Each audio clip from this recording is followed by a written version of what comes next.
back to another episode of Foo Yuck. Whoa. We can't say that on this channel. Why not? Or at least, is that what you said? I could have sworn you said We don't say that. Foo Yuck. Oh. Okay. I'm Corey Kohler. And I'm Josh Whitaker. And I'm the one that looks normal today. Yeah, because your mom dressed you for a change. Who dressed you? Also your mom. Let's talk about The Man with the Golden Gun. A film that I think I used to like a lot more, or at least tolerated the silliness a little more. Now I'm starting to worry that these retrospects are making me really just not like what I used to really love, and get more and more depressed. I don't know if we should keep watching this, because my memory of this series, or at least some of these, was a little better. But it's always better when the way we remember it. That's it. Plus, it's the iconic imagery. It's that imagery of him like dueling off with Scaramanga. I remember that image being like everywhere. Well, so I think, what did you notice this time around? I noticed that it's kind of lame. It's the thing with Live and Let Die in this movie is that they are actually, I think, minus the boat chase in the last movie, actually decently paced, in my opinion. And I think there are things happening that are enjoyable, that can be considered fun, campy. Roger Moore is still himself. He's kind of a delight as James Bond, a refreshing take, more fun, a little more lighthearted. He's kind of a dick in this one. He is, and he, I think the thing that I pointed out was that he was like treating what's her name? Good night. Where he's like, oh, you're stupid. Like, you twit. How dare you fudge up our mission? Yeah, it felt sloppy to me, just the story and some of the plot logic. There are definitely some fun moments and some cool parts, and I love Scaramanga. I think he's spectacular, unfortunately. I feel like he's underutilized, though. Yes. Like, he could have been a really cool villain. They build him up to be this bigger thing, but he's really just kind of like that. It's like that opening scene in this film where he's, it's like the most dangerous game. Mm-hmm. Where it's kind of like he likes that hunt. And don't get me wrong, I think that's an interesting type of character quality. Kraven the Hunter from Spider-Man is well known for this kind of characteristic. But he's so underutilized in this movie to the point where when we see the end result of how it turns out for him, it's like, oh, well, it kind of went out with a little whimper. Interesting to a degree, but could have had more. Isn't he supposed to be Cuban or something? I don't know. I think he was supposed to be Count Dooku. Christopher Lee is fantastic. He's, a dark bunny. He's got this cool backstory where he's like talking about how he was in the circus and this elephant was his best friend and this guy was handling him and abused him. He's like, I used to think I liked animals and I found out I loved killing more. Like, oh. He's just kind of bored and he likes killing for sport. Like you said, the most dangerous game thing is way underplayed in this. Yeah, like even in the final scene, the final standoff between him and Bond, it's tense, it's interesting, but we didn't get, I think, enough of it. Yeah. It felt like it was like one half of what it should have been. Like, I love that lunch scene when the back and forth between the two of them is great. Because he's like, we're not so different, you and I, but he says it and it's a lot more clever. Yeah. I like when he's like, I could have shot you when you landed, but that would have been ridiculously easy.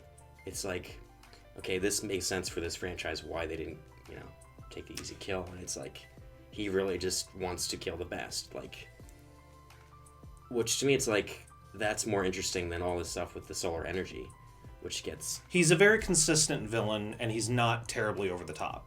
He's pretty straightforward. He's got this secret island, and he's certainly not worried about money, so why is he involved in the solar energy crisis? Also, why does he only have 2 employees? One of them being a vertically challenged person. Where did he find Knick Knack? What's the relationship between them and, Yeah. And also, why is the one guy working the entire, little power plant, just one dude, who is also just, he's not really focused on his job, he's just, eyeing up... He's focused on women. It's like, dude, your boss kills people for $1 million. You think he's gonna put up with you, having sex on the job or something? I'm a bad guy, therefore I'm a rapist.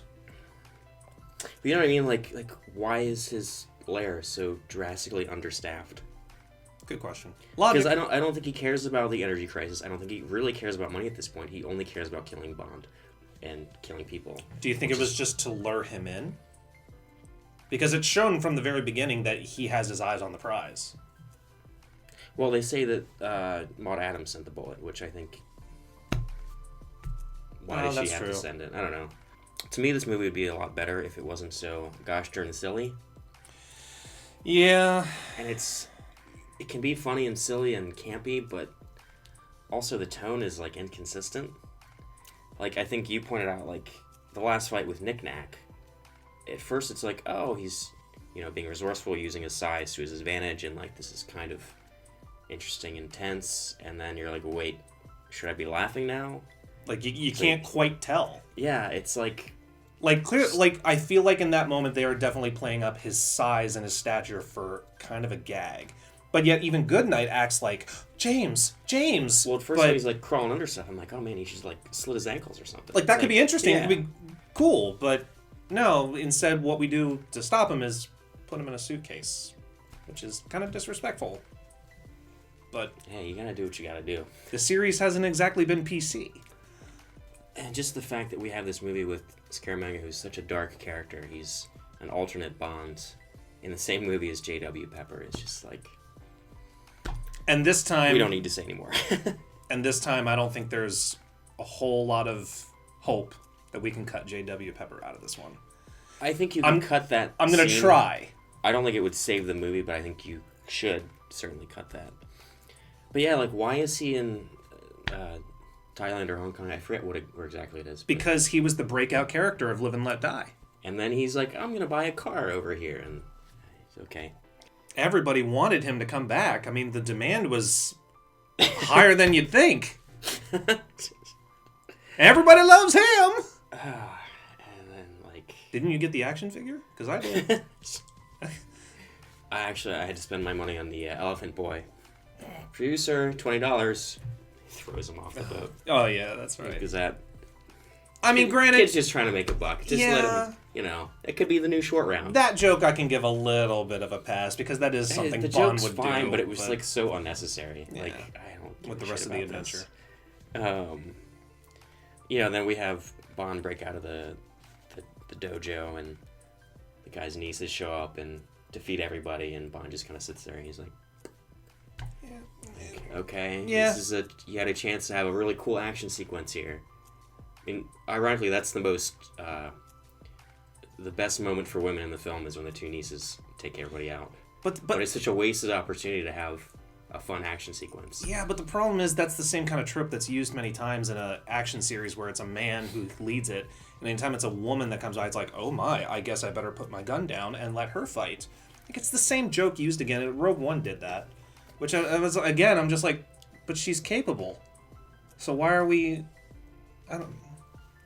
I can see how the joke plays out here because they're clearly like, they're overplaying the femininity. They're like giggling schoolgirls in the back of the car. Like, I get it. So I think on some level, it's understandable putting it here, but other times I'm just like, it's an overused trope. I'm fine with the joke, but the joke itself, but we have enough jokes and silliness, and this is another missed opportunity. Yeah, another unnecessary bit. Going back to the scene where Anders comes in and Goodnight's under the bed, like, oh, this is just 3 pillows. Breathing. Like, really? And of all the places he can hide her, he throws her in the closet. Anyway, so let's talk about women. Women! Aren't they terrible? In the treatment of women in this film. Oh, right. You were saying that this is the same guy who wrote Diamonds Are Forever. Yeah, and, Tom Mankiewicz. Here's the thing. I only know Tom Mankiewicz. Who hurt you, Tom? I mean, if he's the guy that wrote these scenes, then... Because I have no confirmation of this. But I'm familiar with Tom Mankiewicz's work because he did the Superman movies, too. And his jokes... I'm not saying his jokes are all against women, but his jokes are very similar throughout both film franchises. And... yeah, they're all treated like they're idiots. And I'm like, is this necessary? Like, I mean, I don't know. Again, we've come a long way since then. Yeah. Well, Maude Adams is slightly interesting, but she's still kind of like offers up her body to him, and it's like Male fantasy. I think he just wants to kill a scaremanga for the agitator, not to have sex with you. Like, he doesn't need that extra incentive. But she's like, please let me. But Goodnight is completely useless. She's the butt of many jokes. Her butt is the butt of a joke. Bond hates her. He's always making fun of her and upset with her. And she's a CIA agent, isn't she? Well, I guess she's British Secret Service. That's the best they could send over to Hong Kong. You'd think for a very dangerous guy that they're going after, they could send somebody better. Yeah. And she's playing hard to get, and then the next scene she's like, let's shag. And of course she's half naked for a long time. You know, like when she knocks the one dude into the solar reactor thing, and Bond's like, "You stupid idiot! Didn't you see the sign?" It's like, you know what? If this dude were coming after me, I'd probably throw him, and just oops. Makes sense to me. Like that scene could have easily been like she didn't mean to throw him in there, like a little struggle, and then he accidentally fell in. Or like have that instead of having her butt hit the button. Why not have her fighting somebody and then accidentally hits the button instead of her just being clumsy and stupid and not paying attention? Played off for jokes. It's irritating. This is like. Oh, I also want to mention the super wedgie that Bond gives the sumo wrestler was really ridiculous and a smidge unnecessary. He does it, but he grabs the guy's butt cheeks first. He's like, you know what? Maybe I'm a little curious now. Oh, okay, so that's what that's like. I've had enough. More interested in the sumo wrestler than Goodnight. Hey, it was in Skyfall. Didn't he say, "What makes you think you were my first?" Yeah. I had a sumo wrestler once. It's a James Bond movie, so there's always going to be some liberties taken with logic, but this just kind of pushed it a little too much. Like, for me, like, watching the end, like, when M, like, calls up Scaramanga's boat, like, yeah, we don't know what this guy looks like, but we have the secret number to his boat. Yeah, okay, a lot of shortcuts taken. I think this movie follows the formula a lot of having all the boxes checked. Mm-hmm. Evil plan that threatens the whole world. Supervillain lair. Half-naked women. A lot of comedy and action and gadgets. Like the car plane is pretty cool. The camp is turned up. But I think this is a chance where they can say, foo yuck the formula, right? Like, we don't need all that crap. Let's just have, like, the last 40 minutes be, like, Bond on this island and going through his funhouse and all this stuff and have a really tense, like, sequence between Scaramanga and Bond. Yeah, and even with all its faults, I mean, let's face it, I did find enjoyment out of it. But that's pretty much all I have to say about it. 3. 2.5. Put this in the bottom third, but maybe kind of towards the top. Somewhere in the, like, 20s, late teens. Mm-hmm. It's okay, but just, I don't know, maybe the biggest disappointment of the franchise.